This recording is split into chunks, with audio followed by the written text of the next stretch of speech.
Good evening, everyone, and thank you for joining me tonight for this webinar about Propel and Accelerate Orthodontics. My name is Yael Frydman, and I will be your presenter. Big shout out to Brooks, who is my Propel rep, and I see he's joined a few minutes ago. Just a couple of housekeeping disclosures. I am not employed by any dental company, and I don't own stock or securities on any dental company either. Neither does any of my family members employed or own stocks or securities in any dental company. Maybe we should reformulate that and start owning some. And I have consulted in the past and evaluated products and lectured for Propel and for Invisalign. And I have been compensated in the past for lecturing for Propel Orthodontics and for this webinar today. No photographs or video are allowed for this presentation, although at the end of our meeting today, the full webinar is going to be available online, and there's going to be some more information on that. This is me, Dr. Yael Frydman. I believe more in images than in slides with lots of letters and words, so I'm going to introduce myself in images. I am originally from Argentina. That's where I was born and raised, and where I became a dentist. I studied at Universidad Maimonides in Buenos Aires, Argentina. I did orthodontic training, a full 3-year residency at Universidad Maimonides. Then I moved to Boston, which is happy to call it my home for the last, almost 15 years. I've been here. I attended Boston University, my alma mater, where I did my advanced standing program to get my American dental license revalidated, and where I started teaching in the orthodontic department in 2004. I have several passions and a little bit about me, and I'm not going to bore you too much with this. One of them is smiles and teeth in orthodontics, and sharing that first spot in my life with passions, of course, my family and traveling, but I love photography. I love food, and if any of you is following me on Instagram, we're going to see a lot of pictures of that. And rarely I get to combine all three passions together: orthodontics, photography, and food in one image. Isn't this the coolest before and after image ever? I had to use that photo. What I do in dentistry, what I believe, and I share this vision with a very incredible group of professionals that I work with, is that we can be delivering a much better quality treatment. We can be providing better and faster results, and provide some level of customized dentistry, some couture dentistry, if you may, and bring our patients to a very unique experience at the dental practice. And this is why I joined this incredible doctors group. We are dental partners of Boston, and you're going to see here a bunch of very happy people that are all equally passionate about dentistry and quality and high standards. We are a group of soon 11 doctors. We need to update this photo, but we have prosthodontists and aesthetic dentists and restorative dentists and endodontists and periodontists and me ortho, and an incredible group of hygiene professionals, and really a very good team, where we try to strive at providing the best experience for our patients, coordinating what we do best, each of us as individuals, but also as a team, to make sure that our treatment plans that are so carefully calibrated seem like an effortless, beautiful outcome. It takes a lot of effort, it takes a lot of work and calibration, and we learn a lot from each other. As a matter of fact, a bunch of them are joined here today in our webinar, but it's what we do best. And you're going to see a lot of my patients today in my cases, that most of them are adult multidisciplinary cases. In my life as a dentist, as an orthodontist, I noticed that over the last several years, selfies have changed the way I practice. Patients become a lot more aware of their face, their smile, their angles. They're more aware of what they want to achieve or what they don't like about their smile. But also there's this big barrier about how long it's going to take them to get that smile they like. And many patients, unfortunately, do not seek even consultations or orthodontic treatment out of the fear that they're going to have to be in braces for 2 to 3 years. So let's break some of those barriers and let's talk a little bit more about how we can innovate and improve our day-to-day practice. So we're all orthodontists here. I'm not going to give you a master class on how teeth move. We all know what orthodontic forces, pressure and tension side, and bone reorganization and resorption and proliferation. But it's important to keep in mind that we always achieve the best outcomes when forces are light. Increasing the forces to be able to make teeth move faster actually backfires, and we're not going to be able to achieve that because we're going to produce undermining resorption and hyalinization. So we know that orthodontic treatment requires a very well-calibrated bone reaction, resorption, reversion, formation, and mineralization for that bone turnover to happen and allow the movement to happen. Unfortunately, it takes time. As we all know, increasing the force levels are not going to help us when timing and speed or velocity of tooth movement. So also we know that depending on the level of cytokine involved in the area of action, orthodontic tooth movement can be delayed if there's a decrease in cytokine reaction. For example, in the use of anti-inflammatory medications, tooth movement gets slowed down. Or if we increase the amount of cytokines in the area, we can accelerate that orthodontic tooth movement. This is a very simple case, and again, I'm not going to talk about mechanics here, but we have a patient, adult patient, that had some mild orthodontic crowding, dental crowding, and relapse. And yes, we can get him from here to here with 15 aligners, which can be anything between 15 to 30 weeks. It's not too bad. But what about achieving this in 9 weeks or less? And this is basically what Propel is MOPs and vibration can help us facilitate. So again, how can we move teeth faster? Dr. Alicani showed us in an article very interestingly in 2013 that there are different technologies that we can utilize to stimulate the patient's own cellular response in order to accelerate the tooth movement. Also allows us to soften temporarily the bone internally, decreasing the resistance of the bone to our tooth movement and achieve similar outcomes, similar results, but faster and easier. So what have we learned in history? What are the different modalities in accelerated orthodontics? We're going to divide them in 2 big groups. Group number 1 is going to be the patient-controlled accelerated orthodontics, where the patient has to do something in order to facilitate or accelerate the orthodontic movement. It could be via light activation, bone regeneration, or via vibration. And both are devices that the patient uses at home, that they have to recharge. They have either a headgear or mouthpiece, and they have to be self-administered routinely every single day for 20 minutes or even for 5 minutes. And it's going to rely 100% on patients' compliance. Patients have to utilize that. VPRO 5 is a high-frequency vibration device that is indicated for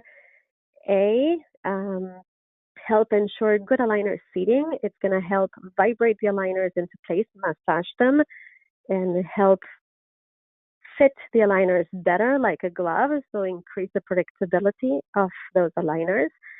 It's a rechargeable device. The patients take them home with them and they charge them like a cell phone, and they use them for 5 minutes every day. Yes, they're going to rely on patient compliance, but increases again the seating of the aligner, decreases the discomfort from orthodontic forces. There's new research that is going to be coming out pretty soon that is talking also about the possibility of increasing retention. We talk about vibration, that is going to be coupling osteoclastic and osteoblastic activity. And in the presence of orthodontic forces, we're going to allow teeth to move a little bit faster. So it makes me, for example, a lot more comfortable switching aligners every 7 days or every 5 days instead of the 2 weeks that traditionally we were using with Invisalign. And even though Invisalign has recommended switching to weekly intervals, obviously we know that certain movements are a lot more complex and they need a little extra time. So by allowing the aligners to sit better, grab better onto those teeth, we're going to be able to achieve much better tracking on those teeth in a fraction of the time. So yes, with aligners, Invisalign patients, I'm going to be switching them every 5 to 7 days, and I'm going to have the patients also monitor how well the aligners fit. I'm going to make sure that the patient understands that an aligner that is latched completely seamlessly against the teeth and the attachments and the pressure is not there anymore. They're able to switch. And I learned this very interestingly with my own mom. I'm in Boston. My family is still in Buenos Aires, Argentina. I was treating my mother with Invisalign long distance. So every time she would come in, I would scan her and start with aligners, and I would visit her and follow her up.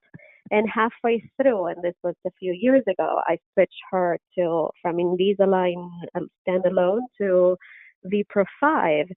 And we noticed, and she mentioned, surprised that, okay, I don't think these aligners are doing anything because I stopped feeling the activation. And this is firsthand on a very trustworthy patient, how much simpler and milder the orthodontic forces feel in the patient's mouth. And she was switching routinely every 5 to 7 days, depending on the aligner fit.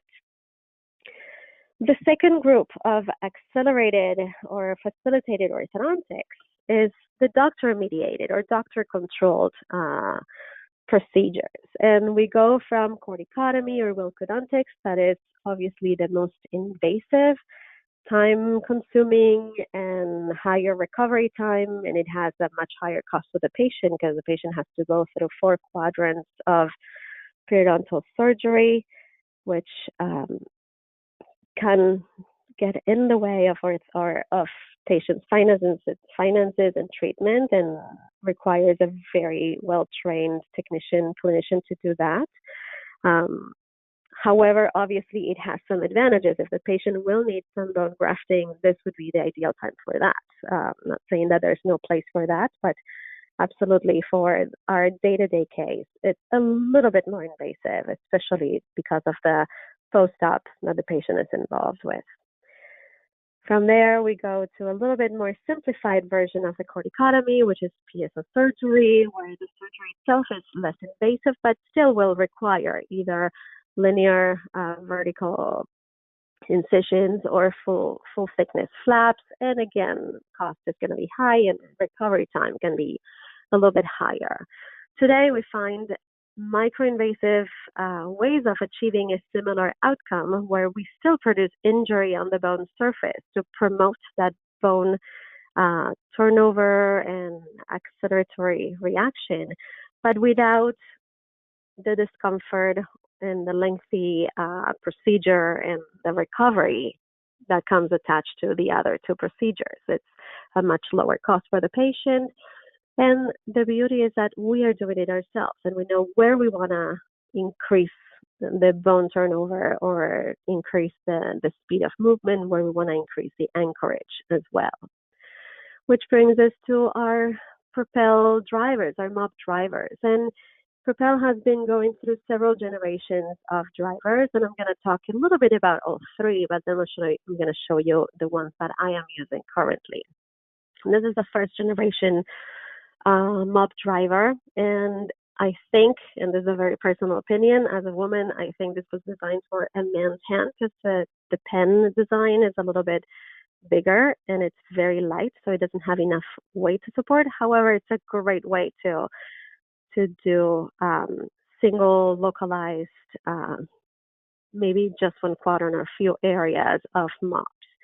It has several features that are very, very interesting. It has a depth limiter with a LED indicator. So you set up in the dial on the white line on the bottom of the driver. You can set up different depths depending on the area that you're working in, whether it's 3, 5, or 7 millimeters. So as you activate and engage the tip, once you reach that depth, the LED indicator, which is this little light over here, is going to turn red. So you know that you reached the depth that you intended to reach.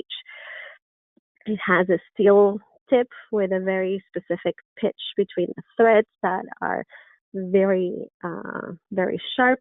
It has a very ergonomic design. Again, as I said before, for a man's hand, I think that it's not my favorite out of all, but it was a very great first start with the MOP drivers. And what's interesting also is this retractile sleeve that can hold tissues taut, especially when you're going beyond attached gingiva, when you're on oral mucosa, to keep those tissues tight to prevent it from getting damaged or injured as you thread in. This is their second or evolved design in the MOP driver, and again, it's a hand driver as well. It's a large handle that is sterilizable. This portion stays in your office, and the tips are disposable. The handle is heavier, so it makes it easier to hold and to manipulate, and it's a little smaller design. So again, for smaller hands like mine, these work a lot better than the first generation. Right now in my office, I have both options. I have this one and the following one. The tips are disposable, and we have two versions of them. We have those with the lines and the millimeters, the depth indicators, and the sleeve to keep the soft tissues taut. But we can have those also without that plastic retractile sleeve. Both work exactly the same way. It's a matter of a personal preference.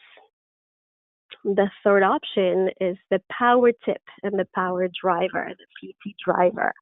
And this is a contra-angle head that is going to be great for accessing areas that are more complex to access with the previous two other designs. For example, when I reach areas around the molars or the premolars, and this is going to give us perfect access. Also, we can change the orientation of this tip, so you can change the design for each of the quadrants, even if you want to go into the palette. This is a rechargeable contra-angle motor that is wireless, it's cable-free. You can set it up in different speed settings, up to 45 RPMs. It has a display that you can hit forward or reverse function, so you can activate it forward, stop it, retract it, reverse it to remove.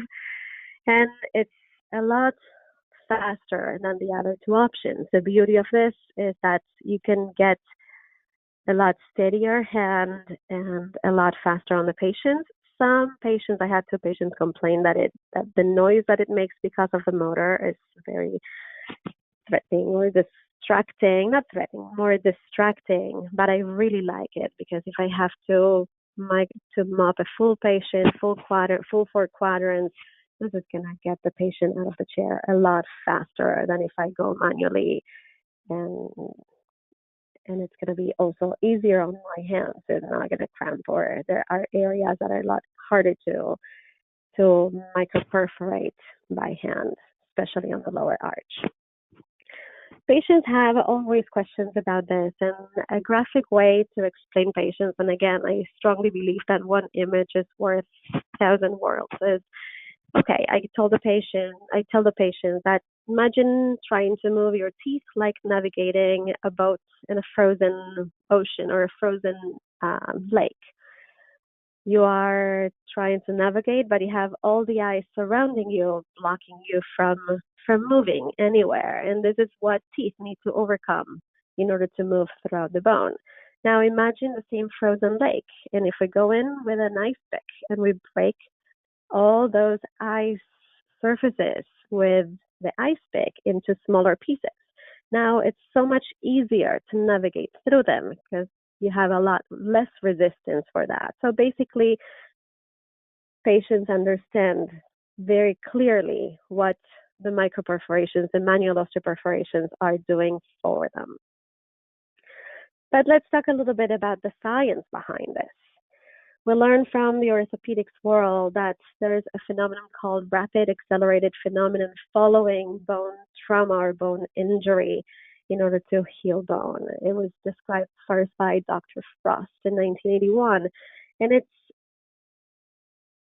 a period of time immediately after or then bone trauma that the bone is going to go through a demineralization and remineralization process, allowing a faster increased osteoclastic activity and increased osteoclastic count. What does it say in orthodontics? Because of that RAP, teeth move a lot faster. We learn from orthodontic surgery that immediately after surgery or surgical trauma, teeth move at a much higher speed or velocity. So basically taking advantage of that increase in osteoclastic activity, the higher cytokine-mediated total turnover, we can move teeth a lot faster. So again, with Propel, manual osteoperforations, the same as with core decisions or core economies, what we're trying to achieve is bone injury to generate a localized inflammatory reaction, increasing the cytokine production, increasing the rate of bone remodeling, and decreasing the bone density, at least temporarily. And there are several studies that show that this indeed is happening with orthodontic tooth movement as well. Dr. Teixeira showed in 2010 in a mouse study, an animal study, divided into 4 groups: orthodontic force alone, orthodontic force and flap, orthodontic force, flap, and 3 manual osteoperforations, and a control group. That the group that had the orthodontic force with the MOPs showed an increase in the inflammatory cytokine production, increase in inflammatory reaction, decrease in the density of the bone surrounding those involved teeth, and increase in orthodontic tooth movement. So here's just a couple of examples. I'm not going to bore you with a lot of photos from studies and everything. I'm going to talk a little bit about that. But you can see here clinical photographs of mice, control force only and force plus perforations, and micro-CT analysis showing the bone density and the lacuna around those areas where the molars were intact, orthodontics and manual osteoperforations. What happens in humans is pretty much similar as well. Dr. Alicani and Dr. Teixeira showed in 2013 on the human study on 20 adult patients, case control, that required upper bicuspid extractions. They had force only and force plus perforation, and their clinical trial showed a 2.3-fold increase in the velocity of that canine retraction during the 28 days that it took the study using the manual osteoperforations. Also, the patients only reported just mild discomfort at the spot of the MOPs and increase in the canine on the movement. For those of you who are wondering as well, we know that we have manual osteoperforations and we also have core decision or core economies.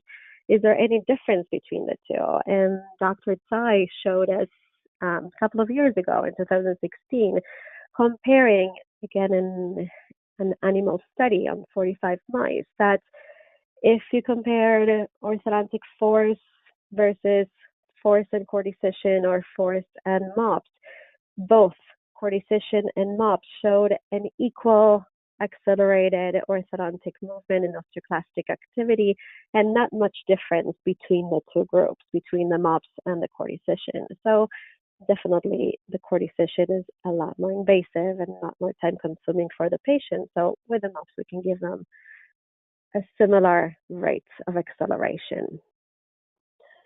So what are the benefits for patients if we're planning to do manual osteoperforations? Or the idea is, and this I strongly believe this, that it's microinvasive. It's a quick appointment, about an hour on the chair side between orthodontic mechanics, anesthetic, and perforations and post-op instructions. But the beauty of this is it's the same doctor who's providing the orthodontic treatment, the one that is directing and performing the MOPs. Why is this important? Because we know exactly where we want to accelerate or facilitate the orthodontic movement. We know where our anchorage is. We know where the movement is more complex and we need to facilitate it. We can play with either accelerating a full mouth, or we can play with localized anchorage to accelerate an area, leaving the other ones intact. It can be used with braces. It can be used with aligners. The whole idea is to release difficult movements, accelerate treatment overall, and increase the predictability and the tracking of the orthodontic movement. The recovery time is minimal. Patients usually get a little discomfort the day off, and usually most of the discomfort happens immediately after the procedure is done until the anesthetic wears away. By the next morning, they go back to work. They are fantastic. They should be at least 85% better. But again, this is doctor controlled, not only taking the control over where to apply those MOPs, but also taking away part of the compliance that is required. And it's going to save us chair time. It's going to save us a lot of time in our office. And it's going to save us chair time where we can be studying and producing on other patients. And again, we're giving our patients a premium treatment. And again, for the practice, we're providing a cutting-edge technology. We're up to date. We're doing something new, better, faster. It will increase the patient's acceptance, knowing that treatments are going to be a lot faster, that they're not going to be dealing with a 2.5 to 3 year treatment. And word of mouth goes out a great way. Patients are going to be talking about it and recommending it to our friends. So it's a great way to promote and differentiate our practice with the next and the next and the next. With aligners and MOPs, there's a tendency between 3 to 7 day changes. I usually say between 3 to 5. I put a lot of the responsibility on the aligner change, not on the calendar, but on the patient. I put a very high emphasis on the patients looking at their aligners and looking at how the aligners fit. At any given point, the aligners need to latch on top of the attachments, need to fit like a glove. And once they realize that the aligners go in and out like nothing is happening anymore, whether it's day 3 or day 5, they can make the switch. And patients are very well trained, and they know very well that if something is not fitting right, even if it's a tooth or 2 teeth only, they know to call back, to get back at me and come and check, because I want to make sure that every single tooth is tracking properly. With fixed cases, we usually activate our patients faster, maybe half the time, every 3 weeks instead of every 6.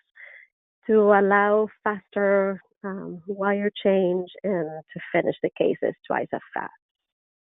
So let me show you a little bit on how I do this, how I do my MOPs, my techniques. And in general, most of my patients will require 1 treatment. More complex or longer cases will require 2. Some complex cases are going to need a 3rd intervention, very localized and very minimized. And usually I do mesial and distal on every interproximal area as long as I can have good access. And I'll show you clinically how that goes. Usually the osteoclastic response, the mini wrap reaction we're going to have is going to be about 6 to 10 millimeters around the dimpling, the MOP site. So think about it, 2.5 radius for the MOP reaction. And if I can fit 2 or 3 on a linear manner, that's great. And I'll show you that in an image as well. If we're trying to accelerate, I'm going to try to perforate all around. Unless I have an area that is a lot more complex, I'm going to either perforate full mouth or perforate the complex area. And for example, if I'm working with aligners, slow down the rate of movement so I can still switch aligners faster. Let's say we have a case that has 30 aligners in one arch versus 10 or 15 on the other. I'm going to ask my technician to start and finish both simultaneously. So we're going to slow down the rate of movement on the faster case. So they're both 30, and I'm only going to mop the lower arch, for example, if that was the longer one, the more complex. So I don't have to give the patient 2 arches of mop if I can avoid it. As far as the depth, we're going to feel it, and I'm going to show you again in a second. And usually the osteoclastic activity peaks between 24 hours, and it's going to be elevated for 10 to 12 weeks. However, sometimes that can be stretched out a little bit, and usually for aligner cases, I will stretch that from refinement, from initial to refinement if necessary. Usually I repeat my treatments. Initially I had done this every 10 to 12 weeks, but now I tend to again repeat my mops after refinement to keep switching at the same rate. Where do we mop? We are the orthodontists, and we know which teeth are moving and where we want that stimulation. It can go buccal or lingual. We can have selective anchorage and mop around areas that we want to move and not perforate areas that we want to leave steady for anchorage. We're going to look at the patient's anatomy also and root proximity. So each case is going to be different. How deep do we go? Recommendations are similar for implants and the quality of bone. However, keep in mind the thickness of the mucosa, the thickness of the cortical plate. I think that the most useful thing that I can say about that is don't go by millimeters, just feel the bone. For those of you who have been doing micro-osteoperforations before, you know that sensation when the Propel tip bites the cortical and goes through it. You are going to feel slowing down or higher resistance, and all of a sudden that resistance is relieved. I'm sure that many of you have placed tabs before. It's a very similar sensation. So once you feel that you're biting the cortical plate, I think that it's safe enough to say, okay, this is it. We're deep enough, and you don't have to follow by millimeters, by a number. Some areas you'll require a deeper penetration. Some areas you're going to be perforating very superficially. As far as the feel, so you're going to notice that some areas have a much thicker, stronger cortical than others. Some areas you're going to feel that you're cutting through butter. Some areas you're really going to have to put more time and effort into perforating, especially on the mandibular bone, since the corticals are thicker. As far as patterns, I try to go whatever I can get. So if that means going linearly and going on a touch gingiva and maybe also an oral mucosa and extend this apically, I'll try to do that. If I have a wider separation between roots, I might have a little triangular pattern. I might feed one only if that's the only thing that I can get. But I try to access every interproximal area, at least with one mop. Follow your clinical judgment, and again, follow your mechanics and follow your anchorage needs. So how do we do this clinically? The first thing we're going to do is we're going to evaluate. We're going to evaluate our patient. We're going to look at their mouth, at their mucosa, at the prominence of the roots. But it's very important to keep in mind and keep on the screen in front of you their panoramic or FMX. If I have an FMX, it's even better because I can get a lot more detail on each interproximal area, and I can see where root proximity might become an issue. So I'd rather perforate a couple in this area instead of trying to get in this one.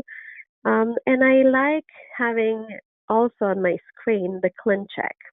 If you're going to have your clean check, try to put it on your last final set of aligners on the superimposition mode. So it's going to give you an idea of how much movement each area is going to get. So you don't need to perforate an area that is not getting movement or an area that is getting very, very small movement compared to an area that is going to move and change a lot, especially if we're talking about expansion or root uprighting or implant placement preparation. We're going to prepare our patient, and I give them 1,000 milligrams of Tylenol before getting started. The reason why is I want to make sure that they already have some pain management before they're done. I give them also a little baggie with 1,000 milligrams of Tylenol just in case they need it. I don't medicate them with anything else. I don't prescribe any narcotics or anything else. I think that Tylenol alone is more than enough post-op. I have them rinse twice with Peridex for 1 minute. The chlorhexidine is going to decrease the bacterial counts 99%. So I want to make sure that we have the cleanest possible environment because we're going to create plenty of perforations around. And I'm going to anesthetize the patient. And I can use infiltration, and usually I prefer infiltration if I'm doing a full arch. I'm sorry for that.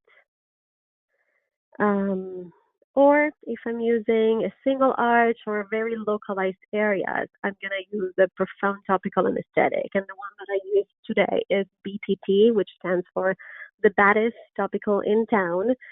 I get it through Woodland Hills Pharmaceuticals, and it's a combination of an ester, an amide, and a vasoconstrictor. So it has lidocaine, prilocaine, tetracaine, and phenylephrine. Obviously, make sure that the patient does not have any allergic reaction to neither of two types of anesthetics because it has both. My challenge with this is that it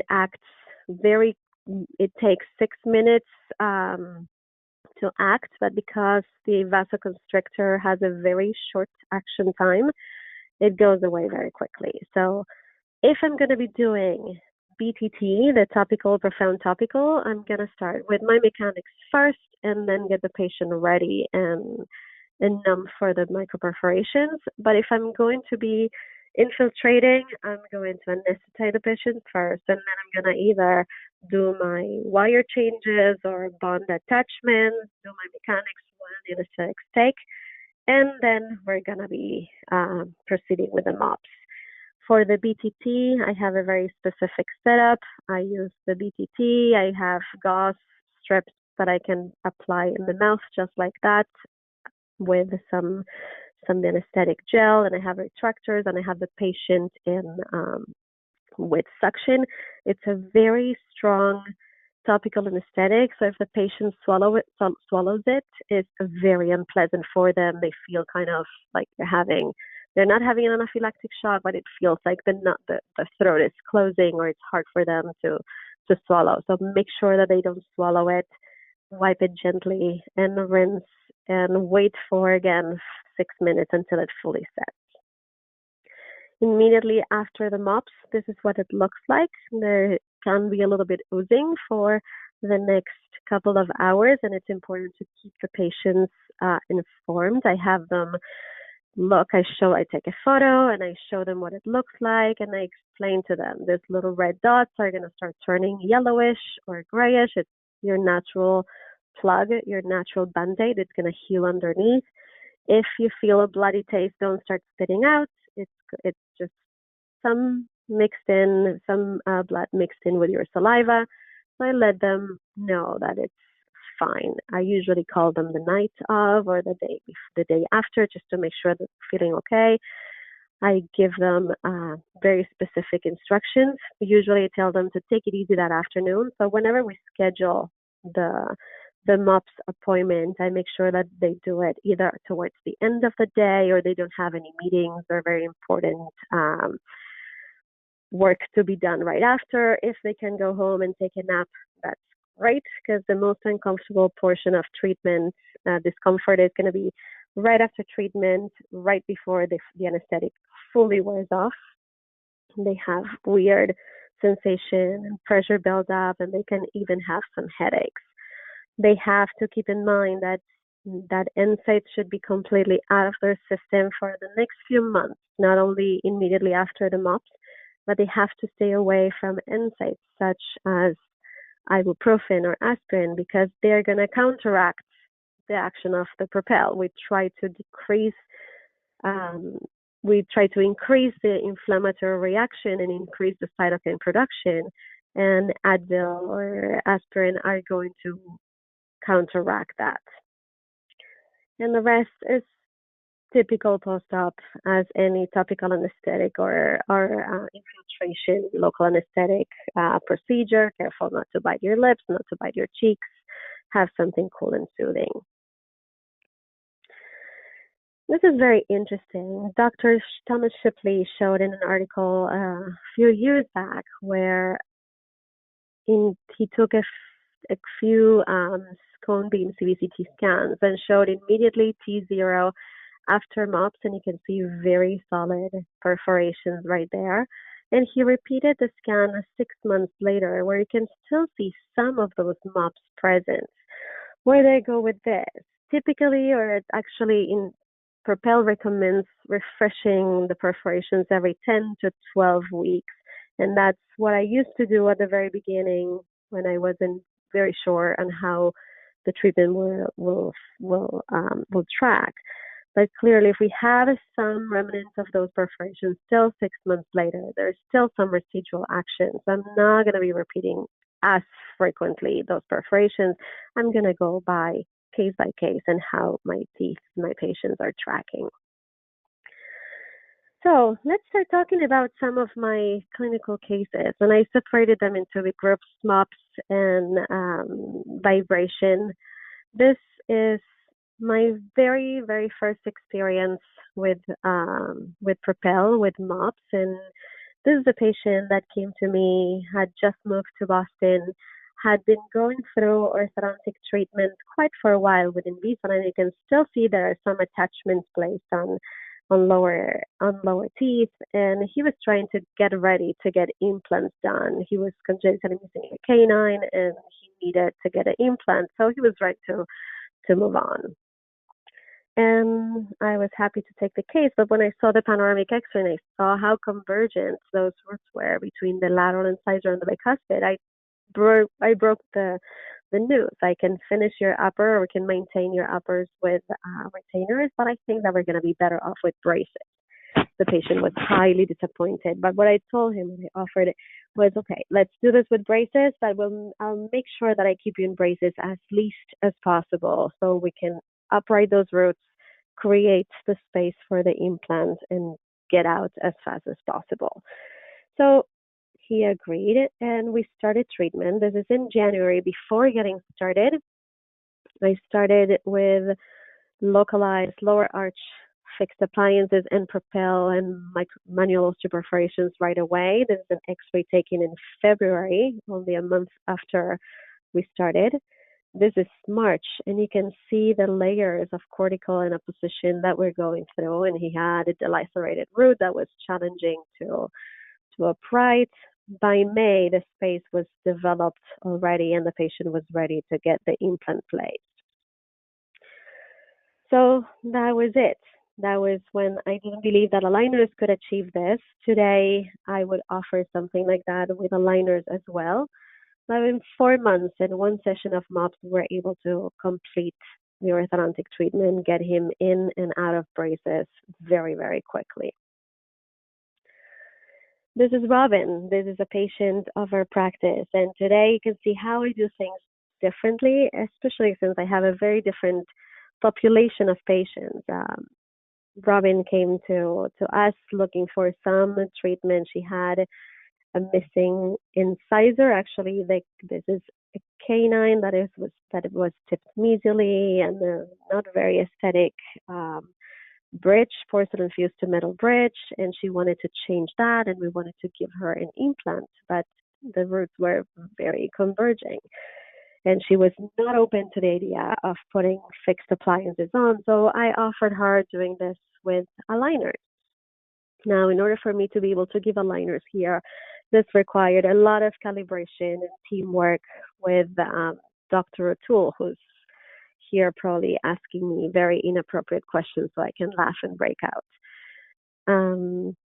We had to take a scan and create a bridge with attachments on the acrylic, because we know that uprighting a canine, uprighting roots without attachments is going to be practically impossible. So what we did is we designed aligners and we designed a Pontic with an incorporated vertical rectangular attachment. This is actually the initial x-ray with her bridge that had to be removed. And you can see here in this set of photos, 2 sets of MOPs that I did. This was the first session when we first started in June. And this was in November. I did a refresher of those MOPs right around this area because I wanted to get a little bbit more uprighting to continue developing the space for that implant.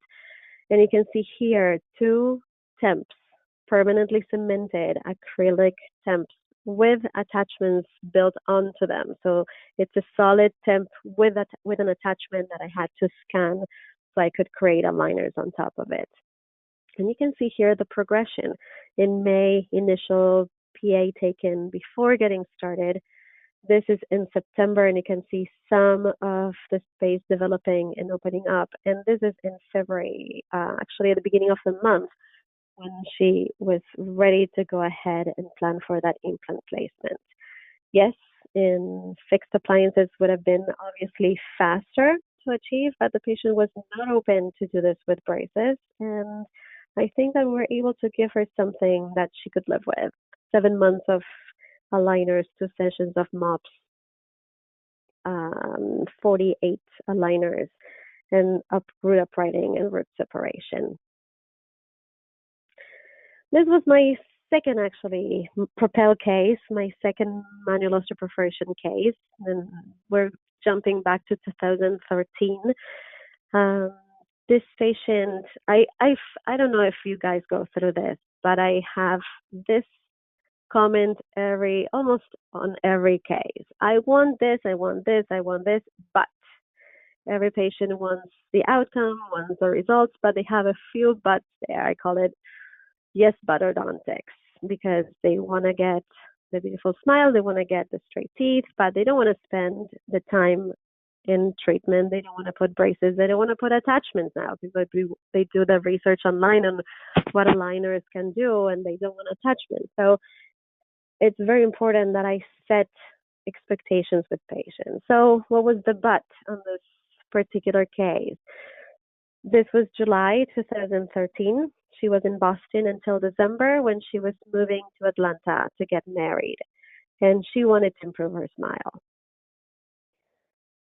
This is challenging. Obviously, we can see that she has a class 1 malocclusion with an open bite tendency, class 3 on one side.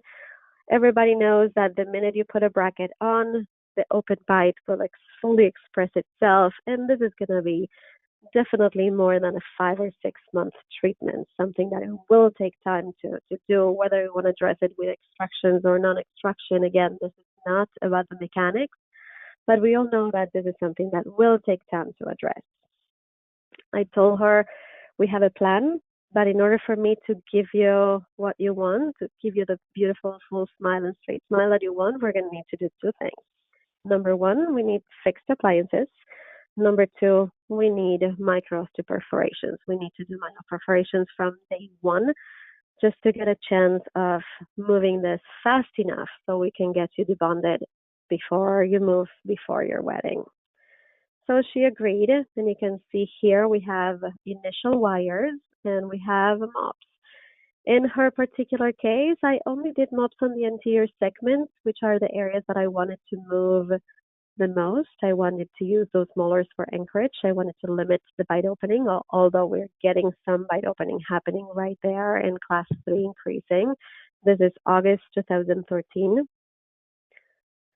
In October, she's almost ready. We're ready to get debonded soon and get into finishing and detailing. And we debonded her in December 2013. Ready to move on with her life and get married and change city. So we had 4 months of active treatment, 1 session of manual osteoperforations, dual arch, both anterior segments. We had 7 visits, and the reason why I had more visits is because I wanted to keep activation faster. We are not switching aligners here. I wanted to keep switching wires and going through the progression of treatment faster. So I got her every 3 weeks to be able to activate and control and get her done.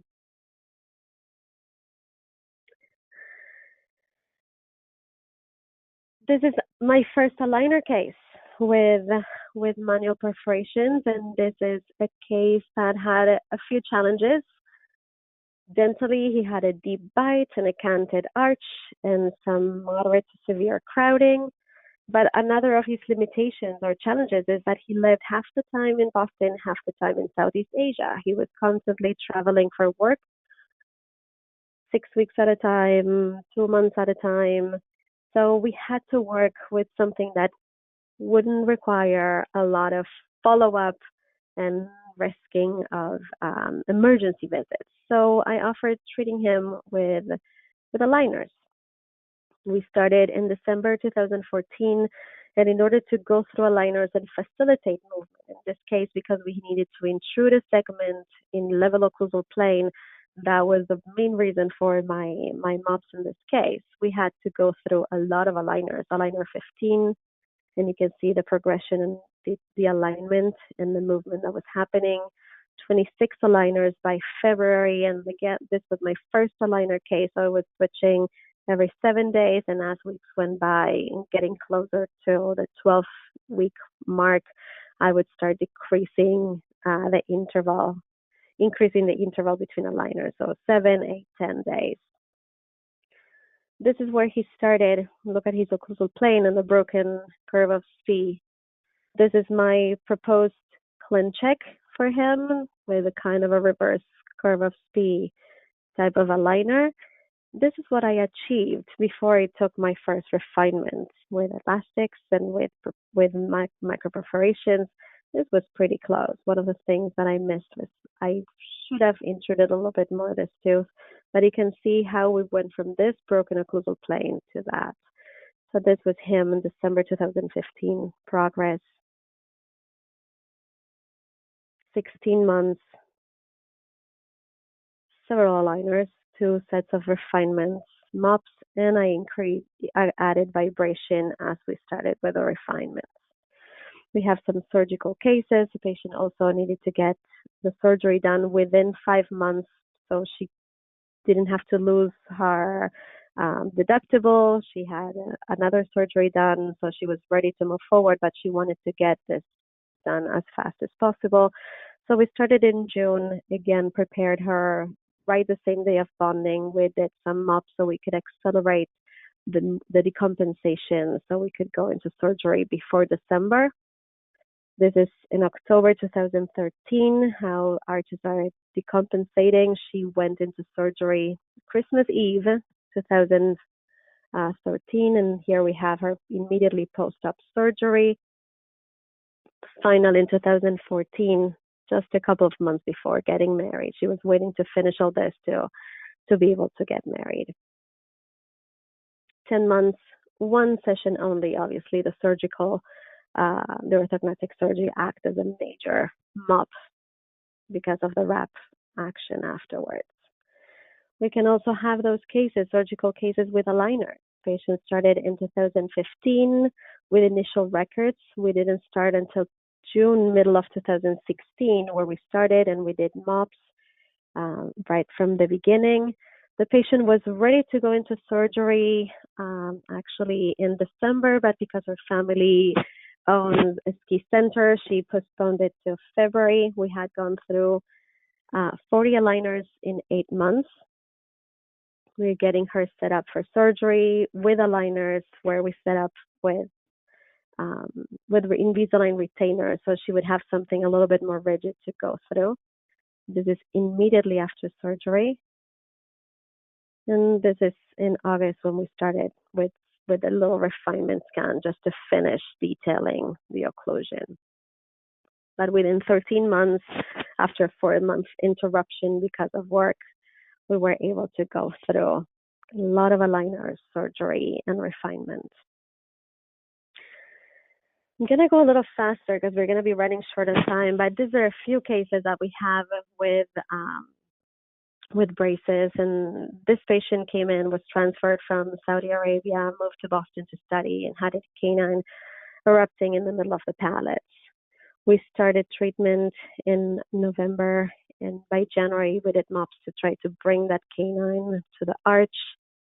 This is April progress, August, and debonded in December. In under a year, we were able to finish her. Adult patient with an anterior and posterior open bite with several teeth that were non-restorable. So we ended up treating her with fixed appliances and MOPs.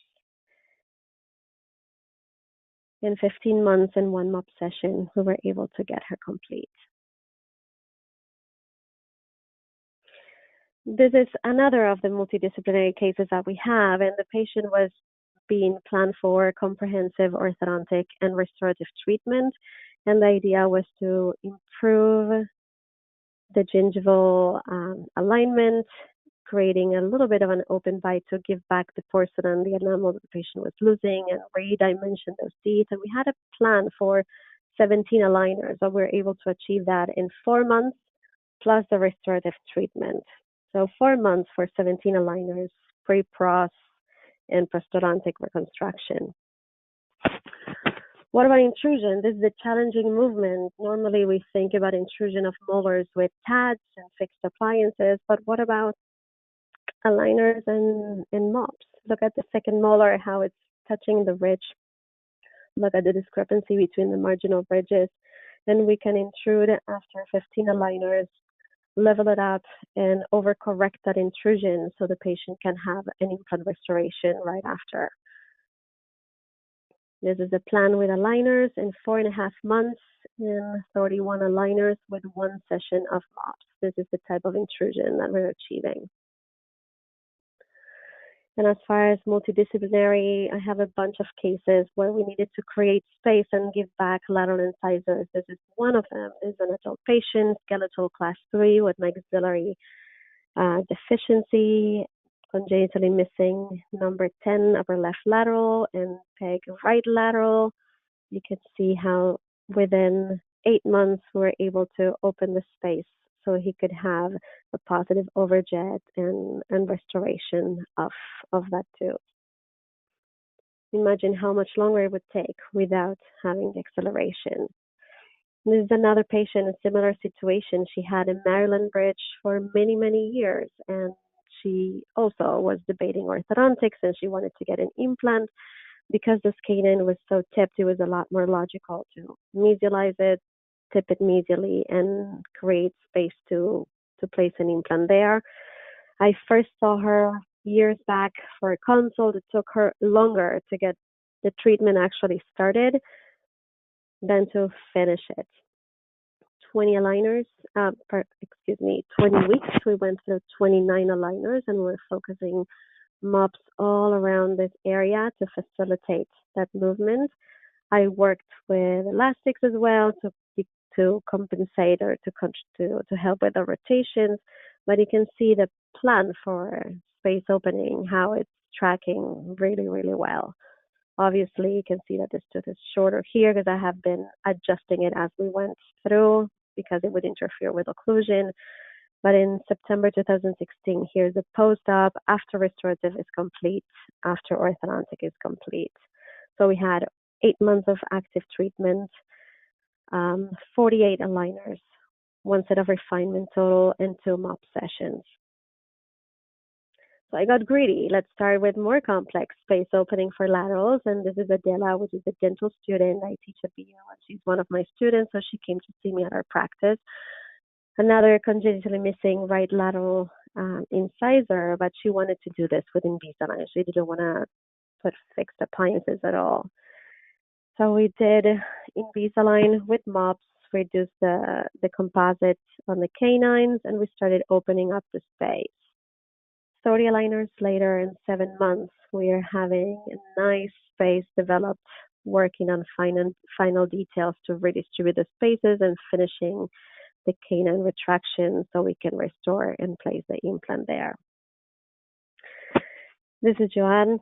This is Anne. She's a patient of our team as well. She had a terrible accident. She fell. She lost 3 teeth that were going to be extracted.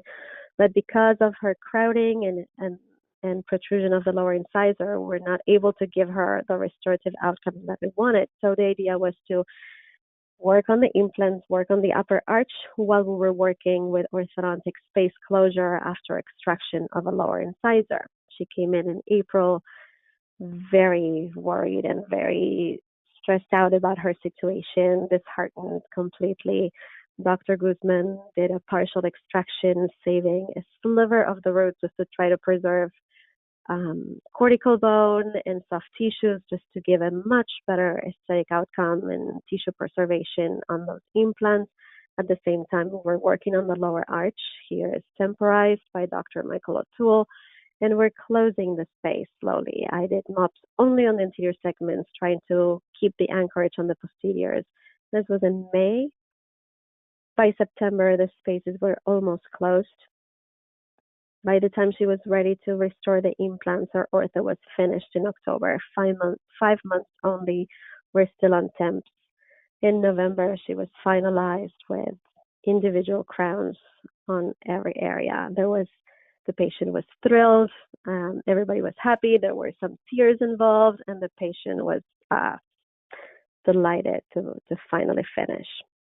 Let's talk briefly about some clinical cases with aligners and vibration. This is Barbara Haschke. She's one of our colleagues, retired recently. She waited until she was done or about to retire to decide to do some ortho, and we're going to do some Invisalign. And she had some minor crowding, but she wanted to be done before retiring. We were running against the clock here. We started her in April. We finished her after 17 aligners in only 4 months, just using the VPRO 5, vibrating and keeping tracking. We didn't need any refinement. So again, the vibration, the VPRO 5 is a great aligner seeder, and it really helps having teeth track and having aligners fit impeccably. This is Barty. This is a little bit more challenging case for aligners because she has severe spacing, but she has severe rotation, almost 90-degree rotation on her canines. She didn't want to do braces. She wanted to resolve this with aligners only, and I told her that I was going to be able to give her some result, but we might need some refinement, first and second shot, and I wouldn't do this without the aid of my VPRO 5. We started her with records in aligner in 2017, January, switching weekly aligners. 38 aligners later, this is October, just before taking few detailing refinement aligners, that you can see how well the canines tracked, how well the canines rotated. I didn't use any elastics, any buttons. This was just aligner fitting, massaging of the aligners, and letting them do their job. 38 aligners in 10 months only.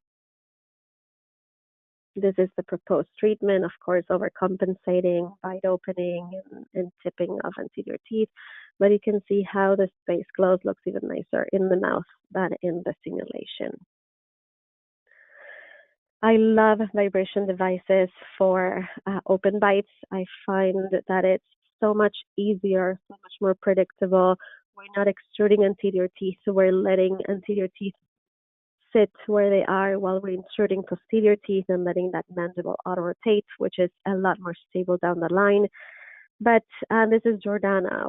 She had orthodontic treatment growing up. She was told that she would never be able to resolve this unless she would do orthodontic surgery.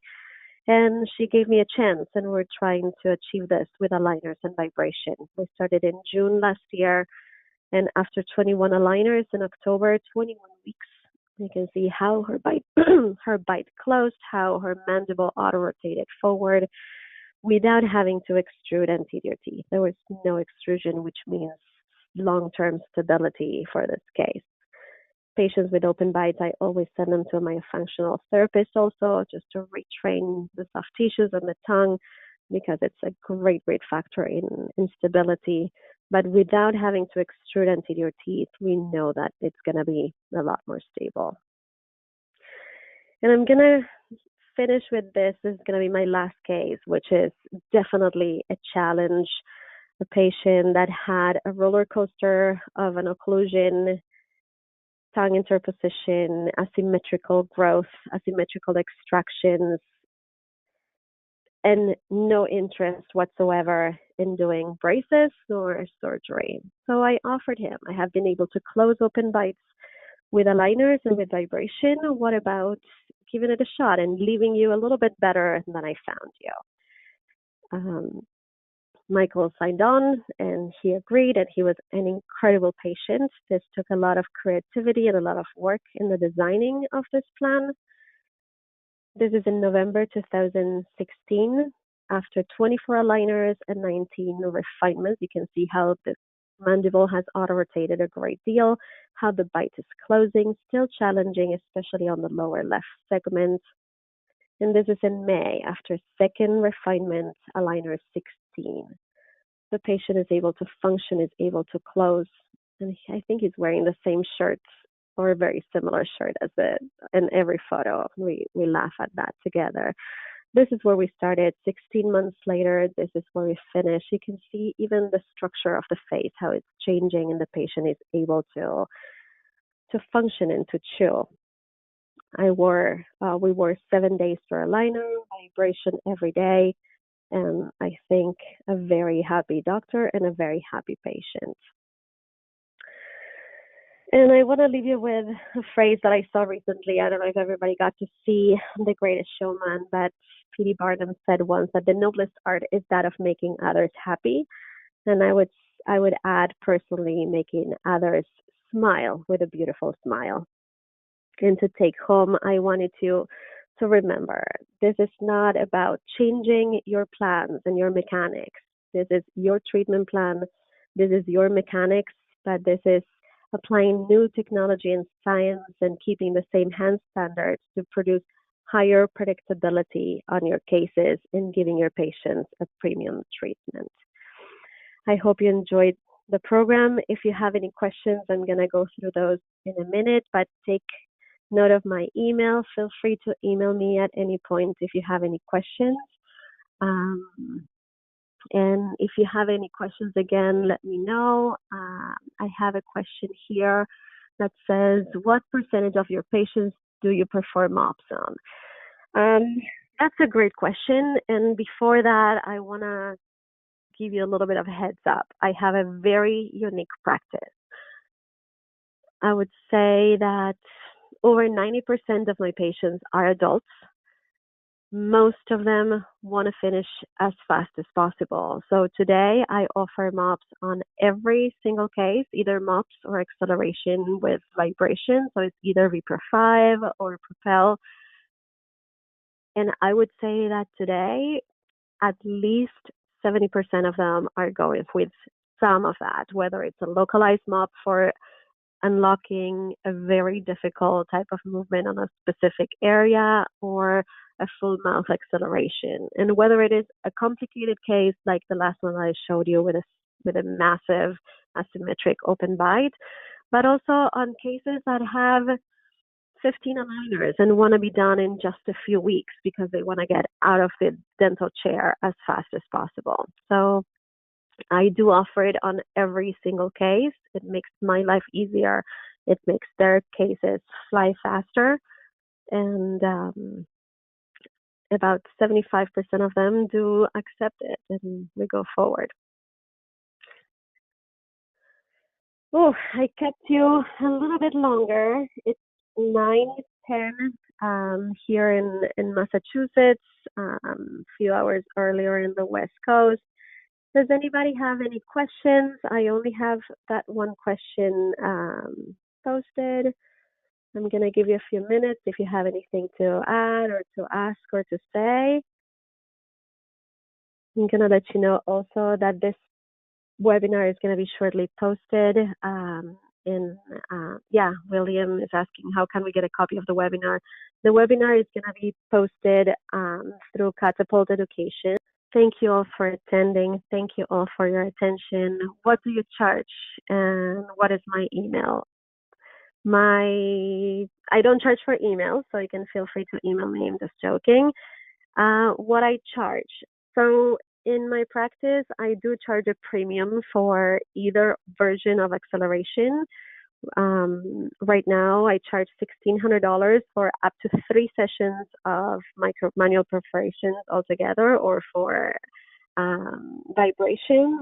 And if I need to add both together, I will give them a break, and it's going to be just a little add-on, but it's going to be for the patient's benefit. Most cases, I do 1 or 2 treatments, and you can utilize and you can post it to insurance. However, whatever you post on insurance for the corticotomies or the manual perforations is going to come from the same budget as the orthodontic treatment. So the patient needs to understand that if you choose to charge something that is mostly going to add on to the full treatment, because it's going to be limited what insurance can cover, it's going to be, and we consider insurance kind of a gift card for them. That's it. Most of the treatment is out of their pocket anyways.